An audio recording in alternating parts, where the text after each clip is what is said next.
your responsibility to correct the behaviors at hand that your dog's displaying, because your dog can be a great A+ boy, but can still have moments where he's pushing the boundaries, and you got to be there to be like, no. I've been on this kick lately and I've had so many examples of it with clients that I've had come in, of the difference between obedience training and behavioral modification, because they're completely separate, and how using obedience will make your issues worse. Because there's so many times where we think obedience could never be bad or wrong to use, but if you're not using it the right way. Kind of like what we were talking about, like the meeting. Yeah. Yeah. I think that would be interesting. Yeah, like when people force their dogs, rough example, force their dogs into a down state to prevent them from performing another behavior.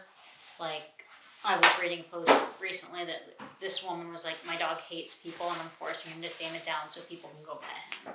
And it wasn't like a service animal or anything. She just wanted to use obedience to control his behavior. Which, yeah, that's an example, but like, would it be similar to say like your dog is barking crazy out the window and you tell him to go to the bed instead of correcting the barking? Gotcha. Is that what you were... Yeah, that's another example. Yeah. Okay. Like I had like a big example I thought of was with that new pit bull I'm working with, Bosco. Oh yeah.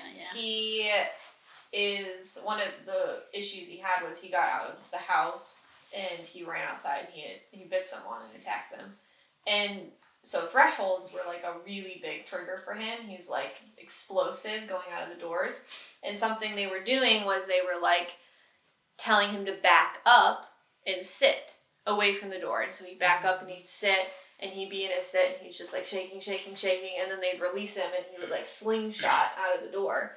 And it's like, well, you're basically like pulling him back and then just letting him explode because you're using obedience in that situation when you need to just correct him. You know, as soon as you open that door and he's slamming his head in there to get out, then you need to just give him a firm correction for it. Because in that instance, I think that's something a lot of owners would do. Yeah. Is, I need to tell them to sit so they don't run out the door. But you're just creating extreme high arousal in that situation. You're never addressing the arousal problem. Yeah. But stuff like that, where you think you're doing the right thing, or you might think you're doing the right thing, and maybe for a different kind of dog that is fine and harmless. Right. You know, you just have a golden retriever who's excited to go for a walk. So you sit them and then you walk or whatever. But for certain dogs, that could make your situation worse. Should we say... Hello, guys. Hi. Welcome to the podcast. It's been a while. It has. You got a little prologue. Is the prologue that comes first, or is that the epilogue? No, the epilogue's at the end. Yeah. Got a little prologue for today's topic. We thought it would be interesting to talk about obedience training, behavioral modification, how they relate, how they don't relate, how obedience can make your issues worse, better, all those things in between. Because I think there's a really big misconception in general that like obedience training is like what you need to do with your dog if you're having behavioral issues. Yeah. Which I don't think they're connected at all. Yeah. I think that you can use obedience. You don't have to have... But you really don't have to. Yeah, you don't have to have a dog that's super obedient to have a well-being. Obedient in command. Yes. You don't have to have a dog that knows all of these commands to have a well-behaved dog. Yeah. You know? Right.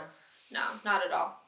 And how you use the commands can make your situation better or worse. And I think that's why it's so important to find dog trainers who can specifically have stuff to present to you that they've worked with dogs in your similar situation. Because I know we get a ton of clients that the dog is trained, but they're still having all of the same issues. Yeah.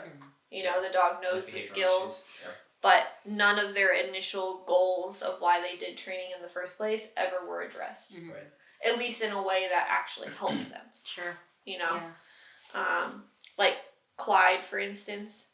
that St. Bernard Mm-hmm. that I worked with. He was another example I didn't think of until just now. His previous training that he had done was the reason why he developed the fear issues with people. Yeah. Was because they were telling her to have a lot of people interact with him, make him hold a sit so that people can touch him, you know, all those different things, which you could look at that and be like, oh yeah, I should always have my dog sit.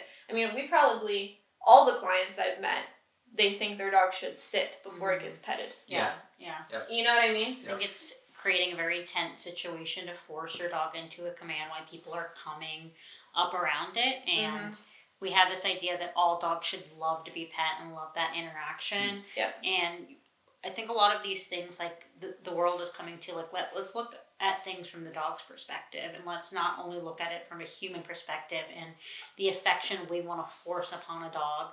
And we have to say, like, could this be uncomfortable if somebody told you to sit and they were like forcing you to sit, and then all of these people come up and like start touching you and greeting you? You'd be like, what the absolute heck is going on? Yeah, I think it completely removes like any choice the dog has in the matter. Autonomy over their body, where if they're uncomfortable, they can't get away because you're forcing them to stay in a sit. Yeah, they're having to choose. Them to that fight, like instead of the flight situation, where yes, like you don't want your dog to necessarily run away from you, you know, if it's off leash or something, people are walking by, but to put them stuck in a position and then forcing that interaction, it's not good. Yeah, and so that was one of the reasons why I think he developed the fear issues, was because of the misuse of obedience in that context. They had good intentions. Yes, yeah. You know, but most people do. Yeah, if your dog is in command, no one should be messing with them because there's no way to win in that situation. Yeah. You know what I mean? Or you have to recognize and be willing to understand that, like, you may have to sacrifice some stability in the commands, where, say for instance, like, even with the little Yorkie I'm working with right now, that was a good example. He struggles in an elevator at their apartment building because he's in the elevator, and if like someone comes in or a dog comes in, he gets all nervous, and he was like very explosively reactive about it. We addressed the reactivity, and one of the drills we were doing, we kind of took a small room like this to kind of simulate it in practice, and he was in here and he was in a sit, and we were working with using the sit for a while, because then if he lunged and stuff, we were able to correct and then give him an alternative, you know, to do instead. But what we also started to notice was that then when I would come into his space with the dog, he would get up and he would move and he would go somewhere else and create space instead of trying to fight the trigger. And I told her specifically in those settings, like, even if you had told him to sit, do not correct him for that, because he's making a better choice. And so there has to be some nuance too, where like you're willing to break the rules with obedience to be able to prioritize the overall behavioral change. Yeah. Like if I had told Lumos that he needed to be on, like my human aggressive dog, that he needed to be on like a bed stay, and I wasn't paying attention and somebody had walked over and tried to pet him, I want him thinking he can get up and leave. Yeah. Right. You know what I mean? Rather than having this weird feeling of like, oh, my only option is to get defensive because I'm not allowed to leave my bed stay. You know what I mean? And so that, I think, is something that you have to really find nuance in, of allowing the dog to feel like the choice of breaking the bed stay is the better choice than performing a dangerous behavior. I can't leave, so I have to force you to leave. Exactly. Yes. Yeah. And that's what creates like an unhealthy mindset, why we never recommend even the friendliest dogs, if they're in a bed or in a command, we don't have anybody interact with them, because it's putting a bad precedent on the command overall. And then again, that's such a good opportunity for your dog to lose all trust in you. And they're like, Mom and Dad's not standing up for me here. And some dogs, like, I'm not talking about dogs that are very friendly and love to be pets, but you could also look at people petting them as a huge distraction as well. And Yeah. I would argue, majority of dogs don't enjoy interactions with strangers. Yeah. Most of them Yeah. tolerate it, Yeah. at best. Sure. You know what I mean? Like, I really think you're going to be hard pressed, and I've met a few of them, where they genuinely enjoy and find, like, fulfillment in interactions with strangers. The ones you might think do are, even then, probably just completely high-strung, anxious, erratic, and they just constantly need to be the center of attention all the time. And it's not because they genuinely enjoy the interaction that they're having. Yeah. It's because they have no sense of direction at all. It's also an unhealthy mindset to need to go seek strangers instead of your owner, and like constantly be seeking, what can this person give me? Can this person pet me? Can this person throw my ball? We can be like, oh, he's so cute. I love that he does this. But you're nurturing like this very unhealthy, unstable mindset that could very easily turn in the opposite direction. We can't expect, if our dogs are happy-go-lucky and they're really excited and they're not listening to us and blowing us off, versus when they're nervous and fearful and acting aggressively, that we're going to have any control over them whatsoever. Right. So we have to look at it as a spectrum. Yeah. If you really think about it, like, no dog breed exists with the purpose of, like, socializing. Yeah. Like, their whole, like, desire for existing is to socialize with people. Like, yeah, there's companion breeds, but they're companion breeds for who owns them. Yep. You know what I mean? And then, like, the stereotypical dogs that are, like, social and we think are the ones that really love hanging out with everybody all the time. Not really. They're just outgoing. They're confident, outgoing. They're usually very environmentally stable. You know, labs, Goldens, doodles, things like that. So it's not that they're like, I am seeking this interaction and this connection with this human and the affection. They're just like, I'm here to have a good time. And whatever that you can provide for me to have a good time, I'm fine with that. Yeah, so if you are stuck in this mindset where you think your dog, like, needs to make friends and needs to do that, and they just love it so much, I really wouldn't worry about it too much, because I don't think it's all that important when it really comes down to I it. think there's a difference between, like, exposure to people and interactions with people. Being obedient around people, not jumping on them or seeking them out when you're not. That's not the intention of, if you're doing group outing and having them have environmental socialization, so they're getting used to everything going on around them, and they're still able to focus on you and they're not nervous wrecks.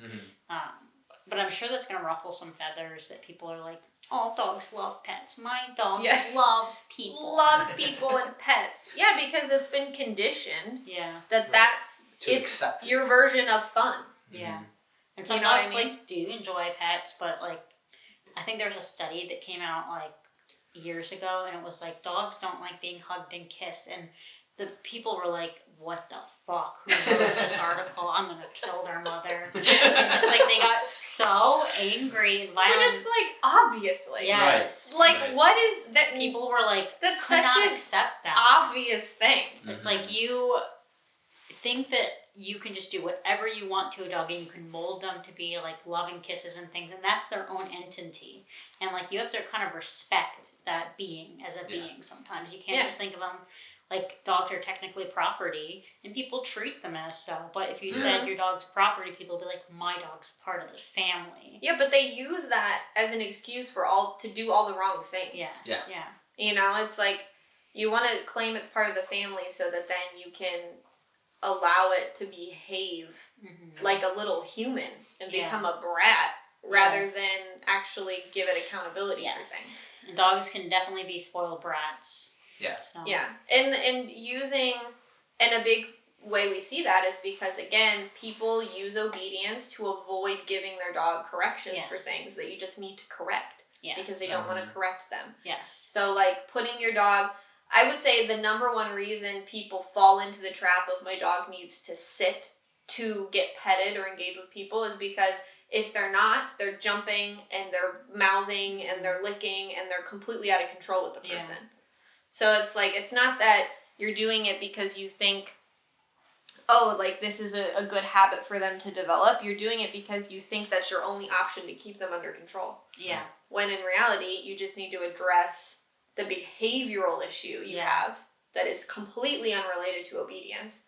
Right. And teach your dog, you don't put your paws and invade human space. I mean, would you say it's similar to kind of just like putting a Band-Aid over it, you know? Oh, for sure. Like, yeah. Whereas you're not, the problem's never going away. Yeah. You're just And covering up even just for that moment, and it's not even fully covering up. You know? If anything, it's going to make it worse next time. Yeah. Because what usually happens, the person that you're trying to get your dog to interact with is like, it's fine, and they're still giving the dog all the attention and the affection and the high-pitched talking, and there was never actually any consequences ever. Mm-hmm. In that whole thing, it was all just reinforcement of whatever the dog was doing at that time. Or you have them sit for a split second, and then because they sat for a split second, they instantly are like, I don't have to add any duration to this. They fly up, and then your dog's getting in the habit of they only have to listen to your commands sometimes or initially. But we're not doing the mental work into it. Exactly. And like, how many times do all of us hear like,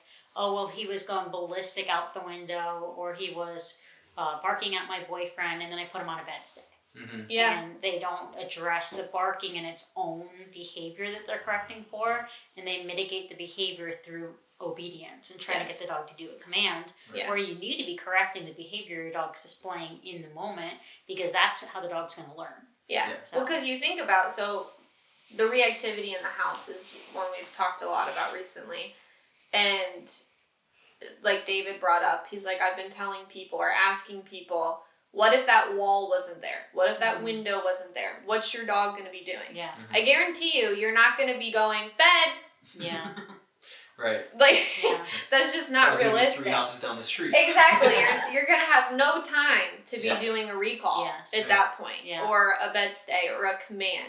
That behavior should not be happening at all. Mm-hmm. Similarly to prey drive. I think people deal with prey drive incorrectly as well too, where they think you need to recall your dog once they start chasing something. No, you just need to correct that. Mm-hmm. That's just a no. I think in the issues of like, say like the barking out the window and stuff too, it's important to work through those situations and not wait for, you know, Thanksgiving or Christmas and the family's coming over, and then that's the first time you start practicing. Well, I know like the whole family's coming over, so I'll address it then. It's like, take your time to practice it on yourself, or get a friend or someone to come over and help you, or do training, but it's something I think it's so important too, that a lot of people wait till the big moments to want to try to work through it, and it's still good to address it, but if that's when you're trying to teach the dog those issues, I feel like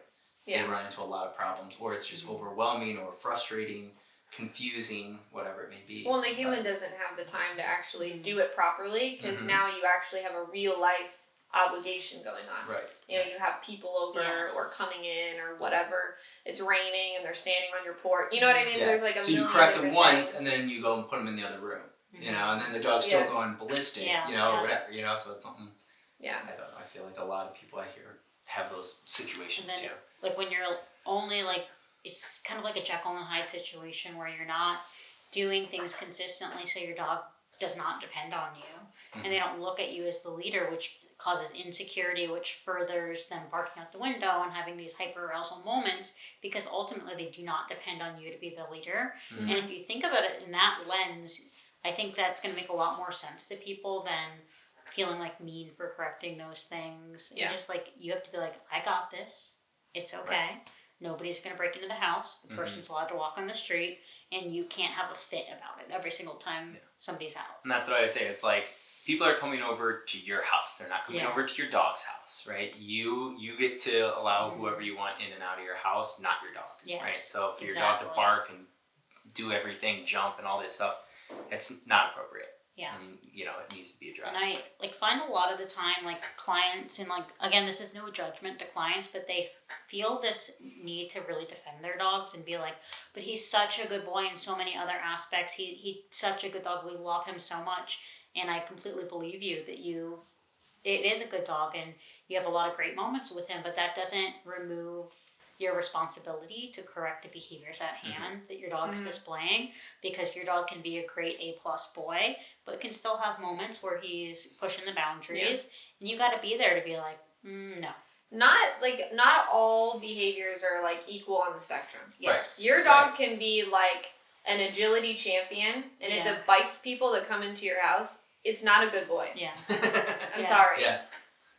Like, I'm not trying to hurt anyone's feelings, but like, there's like different merit to different behaviors. You know what I mean? So it's like, my Lumos is impeccably trained. He knows a million tricks. He can do a handstand. He can do like all of these things. But if I was the type of owner where I was just letting him bite people willy-nilly and he's barking out the windows nonstop and he's going crazy, like, he's not a good boy. But you see a different version of him because you have built a relationship with him, and you see how sweet he can be. And for you to ignorantly say, like, oh my God, he's such a good boy, though. Yeah, and it's not a moral thing. Me. Like, I'm not saying, like, he's morally there. wrong. Like, there's no, like, it's, you just have to look at it realistically. Like, your neighbors who feel scared of your dog because it's launching at them every time you have it outside don't care that your dog can shake. Right. Yeah. And they don't care that your dog can do all of these things in a controlled setting. They care that they feel unsafe around your dog. And that is your priority. Yeah. You know, we don't get to make excuses for our dogs and be like, oh, but like 99% of the time they're great. Okay, but if the 1% of the time they're not great is dangerous and scary for people, that outweighs the 99%. And that's especially where your focus needs to be. Especially if it's something that you can put the work into working. Yes, you know and if it's mean? not, like, then we really need to yeah. think about other choices here. But as far as either your management or worse decisions to make. But it's like, you can't, I agree with you, Bridget, and I think that was a really good point to bring up of like, you really have to objectively look at your dog as a whole. Yeah. And be like, yes, I see a side of my dog that not a lot of other people to see, and if that's the truth, then that's a problem. Right. And other people shouldn't be scared to be around your dog. They shouldn't be uncomfortable. They shouldn't question. They shouldn't look at you in public and question whether you have control over your dog or not. Yeah. You know, because I've gone out many times, and there's plenty of times I see people with dogs where even if the dog is struggling or having a hard time, I have full confidence that person is handling it and they have control and they're doing things to address it, right? And then there's times I've seen that where I'm like, this person doesn't know what the fuck they're doing. And I gotta get out of here because this is unsettling.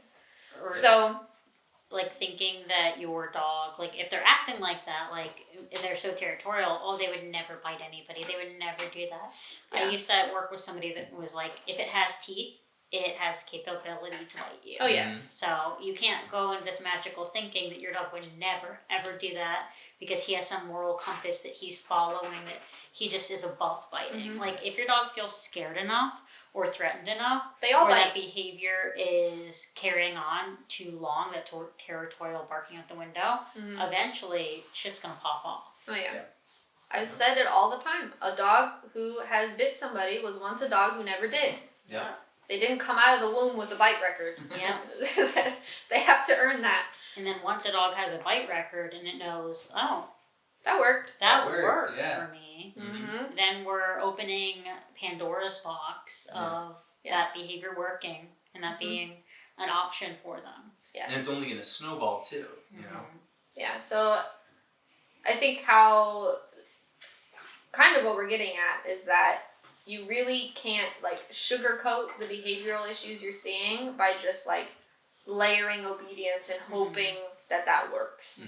Because you're only going to get so far doing something like that. And it's never going to actually eliminate the And that brings in, like, the ethics of training, too, like we were mentioning earlier. Like, I was reading a post, I'm in this like dog Facebook group, and this woman wrote this entire paragraph of how her dog hates strangers and hates people coming up, and it's very fearful, and she's like, I'm really working on forcing him to stay in a down, and I blasted him every time he gets out of the down, and I'm inviting people at the park to come over and pet him and get into his space. And this is like a dog professional in the training world, and I'm just feeling such sadness for that dog. Yeah. And that person just has no idea what they're doing.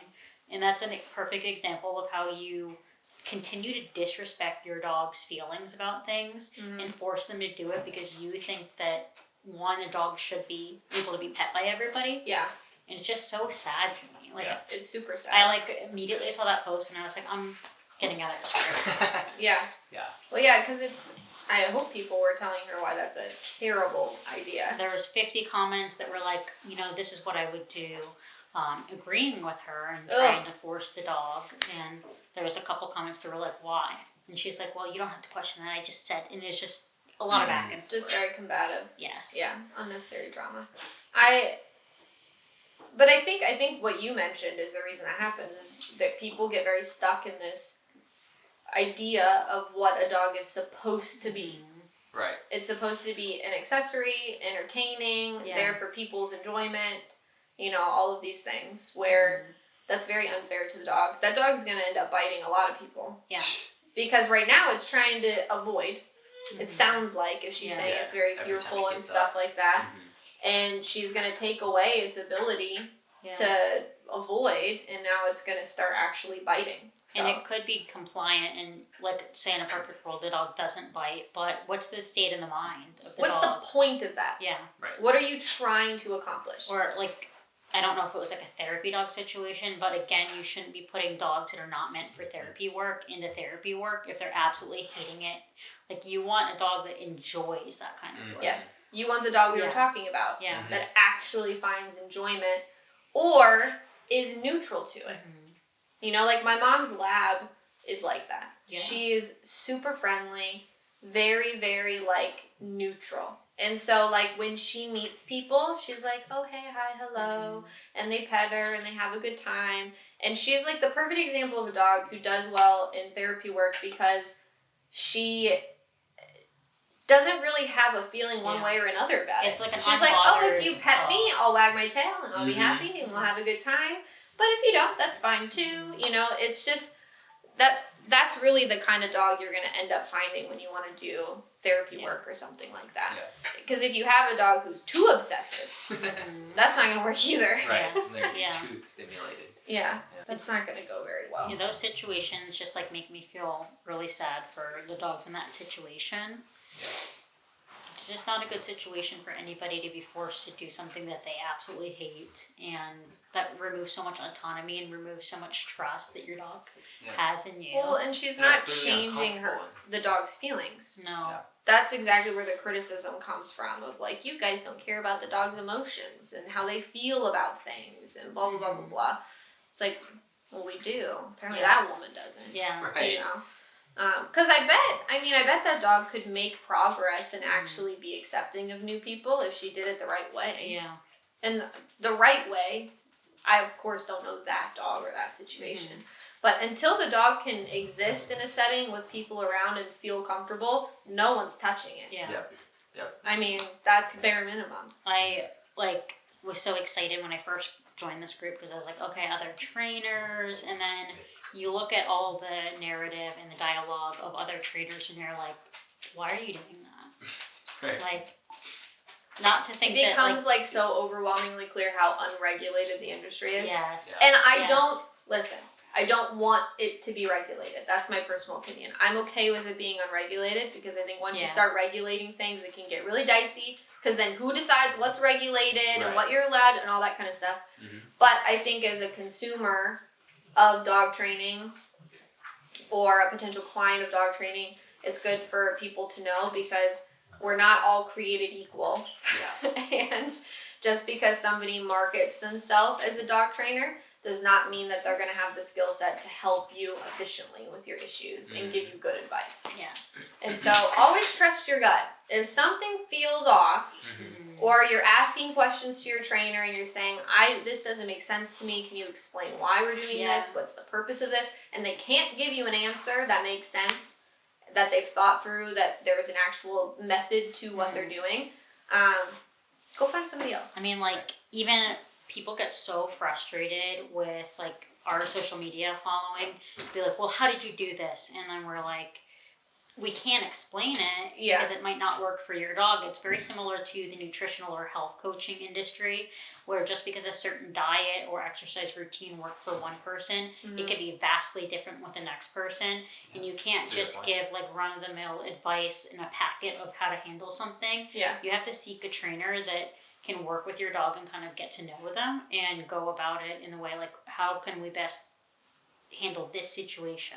And there's different nuances. Even in the situation where you were just like giving your advice on that, you said, I don't know the dog, I don't know the situation. So it's like, so again, it's not, and then what you said, like, it's not saying that it's absolutely true, but it's something that if you got to know the dog or you knew a little bit more about the situation, then you could definitely have a little bit more confidence in saying it. But an instance where obedience is something maybe I would use to work on fear of people, as a good example of that would be having the dog in a downstay 10 feet away from a path, and if it breaks the downstay and tries to bolt when people are 10 feet away, then I would correct and put it back into a downstay. Nobody's touching you. Nobody's invading your space. Nobody is immediately threatening your bubble that you are in right now. So you got to stay here. That is reasonable. Yes. You know, and that is a way that obedience could actually help a situation like that. Because if you have a dog that is so fearful, like even like 6 and 7 that David's been working with, if you have a dog that is that extreme, where just the mere sight of somebody, doesn't matter how close they are, it's a good example of when people are like, oh, you should never put them over threshold like that. Some dogs are just born over threshold. Like you can't avoid it all to a certain degree. And so would it be ideal to be able to find a distance where you can have them in a down and they're not trying to bolt away every 20 seconds when someone passes? Sure, but that's not always going to be realistic. So, but having them hold it down while people are walking by at a reasonable distance that you think that dog can handle without completely spiraling, that is a realistic expectation that obedience would help create better coping mechanisms in that fear state. Because you're removing that instinctual, impulsive, I just need to run away and not actually think and process like what I'm doing. Or I need to, like, on the opposite spectrum, the dogs that are fully committed to meeting conflict and like, I want to fight you, I want to go after you, I want to control the situation, and they're incapable of being in an environment in a calm manner because they're just on edge all the time. It's like wanting to go outside and fight somebody and punch somebody in the face all the time. Like, you can't do that. Yes. And the reason why obedience can be helpful, because you could say like, oh, you could just correct the dog bolting or correct the dog lunging or things like that. And like you could, I suppose, but your timing has got to be impeccable.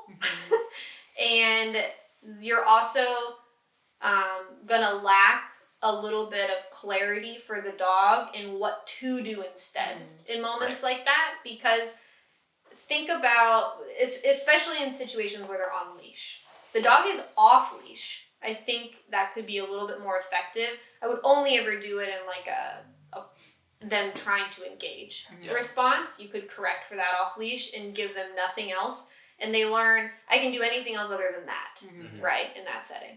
But if a dog is on leash and you correct for the launching and the reactivity, then what? They're stuck. So they're like, okay, well, I'm always used to telling this thing that it has to go away. You're telling me I can't do that anymore. And if they don't have an option of a learned behavior of like down or sit that they need to do instead, then you're going to get a more panicked dog, in my opinion. Because they're like, then what do I need to do? Yes. Like, I know what not to do, but what am I supposed to do? Yes, exactly. It's a point of clarity that like obedience can sometimes help in those situations because you can show them like, this is what I want you to do. Mm-hmm. Right. And they have a very clear outline and they're like, oh, okay. Yeah.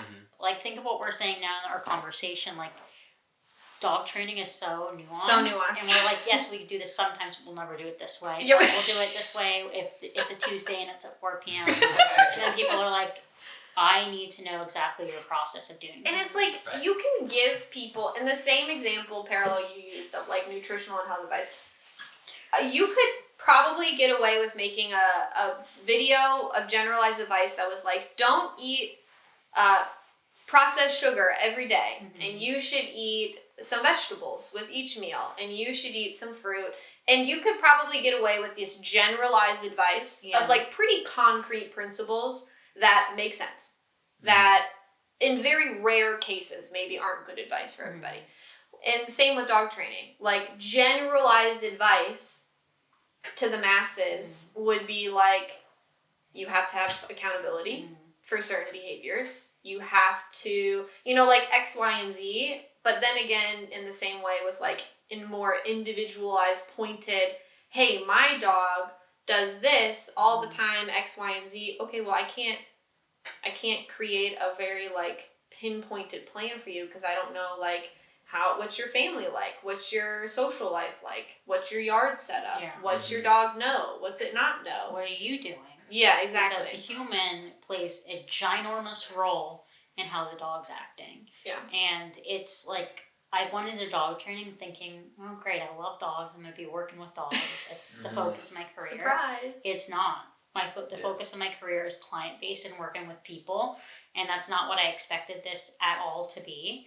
But the reality of dog training, it's what you're doing as a human. Yep. Mm-hmm. Oh, yeah. Another instance that literally just happened today with a new client of a way that, yet again, I noticed using obedience can be harmful. And I think this might resonate with a lot of people.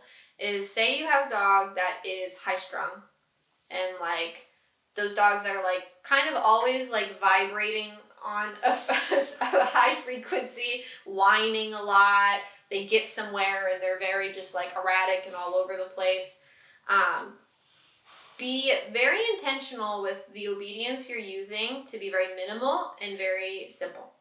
Because what I've found is that some people do a lot of commands, a lot of obedience, a lot of this, a lot of that, and the dog gets into this habit of when I'm out in public and there's a lot going on, I'm doing 50 million different things over and over again. And I think the clients do that in an effort to like feel like the dog is paying attention to them.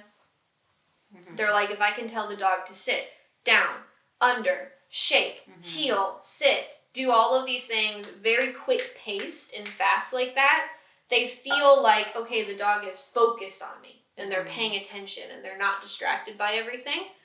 But you're creating a pattern in the dog that when the environment is crazy, I gotta be crazy. And I gotta be doing all these things. My brain is over and over and over and over and over again. On overdrive. And that's why, like, I'm gonna say it. I think eye contact is a load of bullshit. Like, what's so ironic is, so I just started with a Doberman today who had done a board and train somewhere else. And it was a similar situation where like the dog is trained, but behaviorally a mess. Very anxious, high strung, all over stuff, everything, everywhere, all the time. And he had said, he's like, at the beginning, this was the first session, so kind of also in a consultation assessment thing, he was like, I feel like she never focuses, she doesn't make eye contact with me, all this kind of stuff. He was still instructed, well, he didn't get clear instruction on what to do with the training after, which I think was a big piece of it. But then he was also using a lot of like prong and e-collar stim simultaneously still to just kind of nag and, pester the dog and stuff like that. And again, he was doing a lot of just fast-paced commands. So heel, sit, down, sit, heel, all of these things over and over again. but which, if you looked at it, the dog was listening, doing all the things, whatever.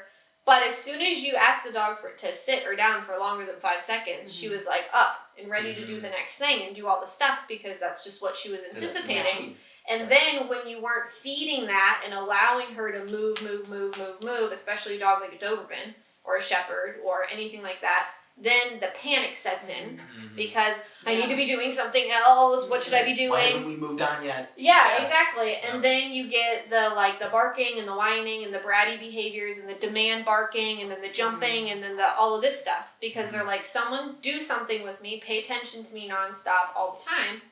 And so we just slowed everything down and I explained that to him and we just did downstays for long periods and literally by the end of the session, he was like, she's never looked at me this much. Yeah.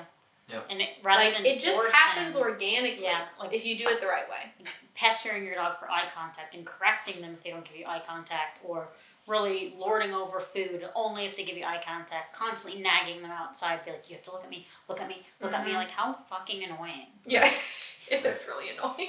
Well, and again, I think it also kind of like covers up things, you know? It's like, if your dog's reactive to squirrels on a walk, and every time you pass a squirrel, you're like, look at me, look at me, look at me, right? It's just like, yeah, no shit, the dog's gonna look at you, but squirrel but be aware of your surroundings. It's fine, just don't go after the squirrel. Yeah. What happens so that dog, like if you're constantly having to say, look at me every time you see a squirrel, your dog will never be off leash. Yeah. Right. Because what happens if your dog is off leash and you don't notice the squirrel in time enough to say, look at me, which is going wherever to happen. you are, look at me. It's not going to happen. And eye contact can happen organically, like you were describing. I'm not completely against your dog making eye contact with you, but forcing your dog to try to make eye contact with you and commands not being right because they didn't look at you is silly. Yes.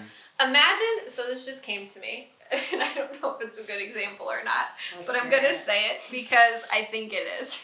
It might be absolute garbage. But I was literally just thinking of a parallel of like not giving your dog the ability to experience a correction and have like the full explanation of how to be successful in this environment. You don't chase the squirrels, you listen when I call you, X, Y, and Z. Feels to me like, what if every time you went to like bake a cake, your mom was like, oh, you can't look at the recipe.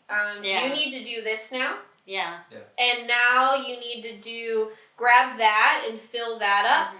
And then now you need to do this, but they wouldn't just let you look at it. Yeah. Right. And actually just like learn it. Yeah. That would be super fucking frustrating. Yes. Because you'd always need your mom to bake a cake. And that would be really obnoxious. What if you just want to be like, just let me see it. Just let me see it. Yeah. You know? Yeah, it's like, so every time for my dog to be successful in a situation, I have to hold their hand and pester them and micromanage them the whole entire time. I don't want to do that. It's like always needing to give them instruction for them to be behaved as if you're really working on it, like your dog is behaved because you're not giving constant instruction. You can have these simple, very clear things that you're doing with them, and that can change your world. Simplifying dog training, is amazing.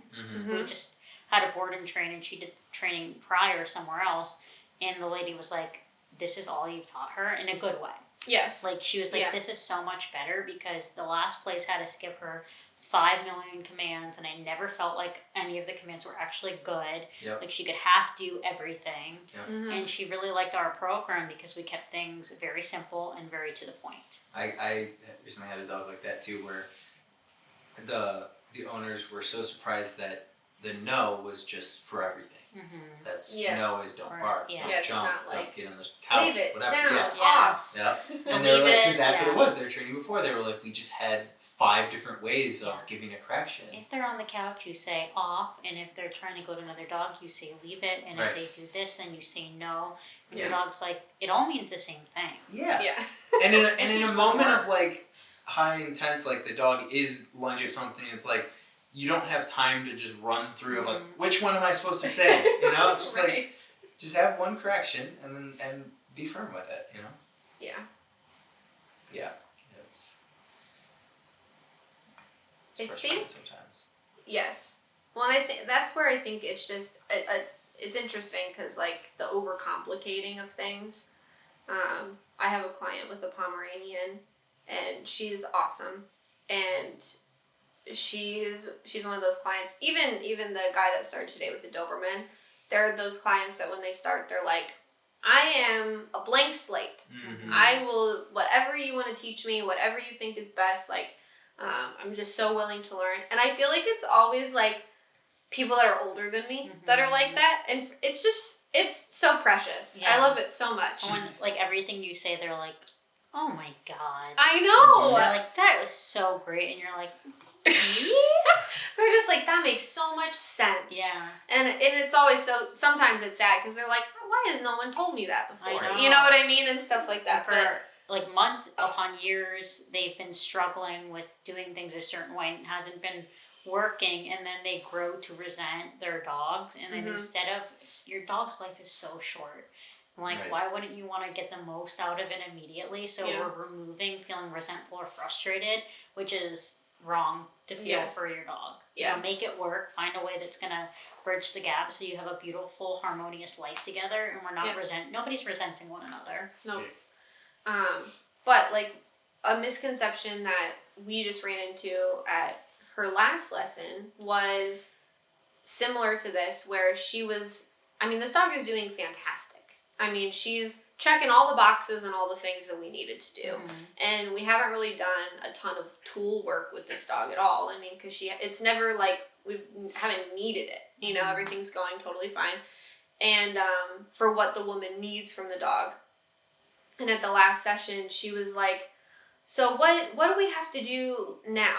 And I was like, well, what do you mean? And she's like, well, I just feel like there needs to be, there's got to be something else, right? And I was like, well, I mean, if there's things you want to do to just enrich her life, you know, and give her more activities and hobbies and stuff like that, absolutely. I was like, but are you happy with, from the time you wake up to the time you go to bed, over the span of a week, is there anything that is either not going well, that she's not fitting into your life and your routine and your day properly with what you need? Like, are there still issues or hiccups there? And she's like, no.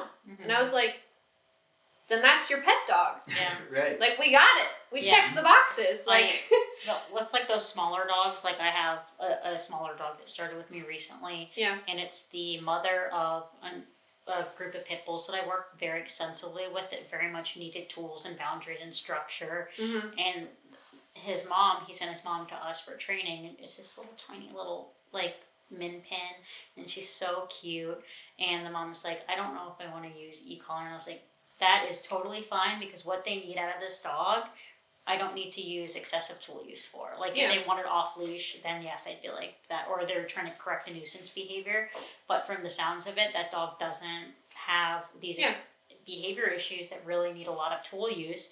So we're teaching the basics, and she's so relieved because she's like, I don't know if I'd ever use that. And she's an older woman. Yeah. So it's like, in those situations, I don't want to sound confusing, like we're not using tools, but like, sometimes we don't really need to. We go by what does the client want from the dog. Yes. Obviously, like, if a client is like, I love that my dog's aggressive, like, I'm not just gonna go along with that. You know what I mean? I'm gonna have a discussion with them and talk about it. But if a client is like, I literally don't care if my dog is ever off leash, I just want them to walk nicely with me on leash. I want them to not jump on people when they come in the house, whatever it is. And we can accomplish all of that, like, in a certain way, and maybe we never need to use a tool. That's fine. You know? Whatever.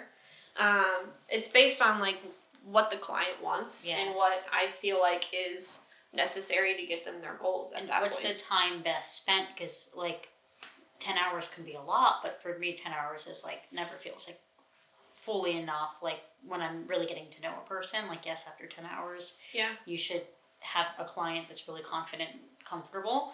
But, like, I don't want to waste time doing things that these clients will never use or want to do, and I want to focus on what can I do with you that's going to actually help you. So we did the nail trim the other day because the dog freaks out with the nails. We don't need heavy e-collar corrections or prong corrections to do nails with that dog particularly. So as a whole, to wrap it all up, I mean, obedience and behavioral modification are on two very different spectrums. They overlap occasionally at points. Yeah. But one does not automatically equal the other. And just because your dog knows a perfect downstay doesn't mean that they're fully stable. Mm-hmm. Yep. Any other last thoughts? No, I think that was good. Cool. Yeah. Well, thanks for hanging out, guys. Yeah. We're getting real mics soon. Yeah. They are in the works. They are acquired. We just have to figure out how to use them and set it all up. So, after the holidays, I have a feeling. Mm-hmm. Wow, Bridget, thank you so much. You're really exuding the love here. Like button, slam the like button, like, share, subscribe, and peace out. Yeah, Happy what she training. said. Happy training!